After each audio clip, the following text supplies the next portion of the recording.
Hello দূরের জনগণ, আজকে আমরা দেখাবো কিভাবে বাঙালি হাউস হোল্ডে আমরা রামেন তৈরি করতে পারি। এর জন্য আমরা নিয়ে নেব নিউলি লঞ্চ মিস্টার নুডলসের রামেন।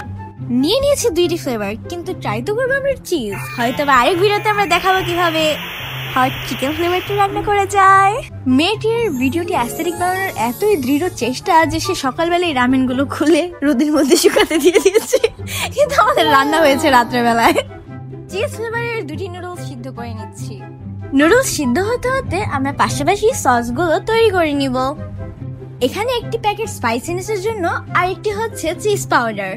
নুডলস যে পানিতে সিদ্ধ করেছি সেখান থেকে আমরা কিছু পানি এই সসের জন্য অ্যাড করব। এখন সুন্দর করে মিক্স করে নিব। এখন আমরা রামেনে অ্যাড করার জন্য কিছু সসেজ এবং মিটবলস ভেজে নিব। হ্যাঁ, আবারও সেই চোরাই পদ্ধতি। এখানে আমরা দেখতে পাচ্ছি আমার বোন কিভাবে স্ট্রেইন করতে স্ট্রাগল করতেছে, but we will ignore that. And পাশাপাশি তো ডিম সিদ্ধ হয়েছেই।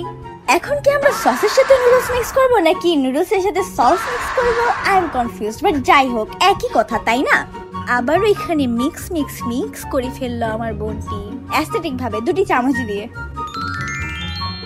এখন আমরা বাঙালি হাউস হোল্ডের রামেনটি পরিবেশন করে নিব। ওয়েট, এর টেস্টটা কেমন সেটা তো বললামই না। এটার টেস্টটা বলতে গেলে আরেকটু চিজি হওয়া দরকার ছিল, কিন্তু খারাপ ছিল না। বলতে গেলে বাংলাদেশে মিস্টার নুডলস এরকম একটি লঞ্চ করেছে। ইটস অ্যাকচুয়ালি রিয়েলি গুড, সবাই ট্রাই করতে পারেন। আমাকে আমার বোন ভয়েস ওভারের জন্য পে করছে না, প্লিজ আমাকে কেউ সাহায্য করুন, হেল্প।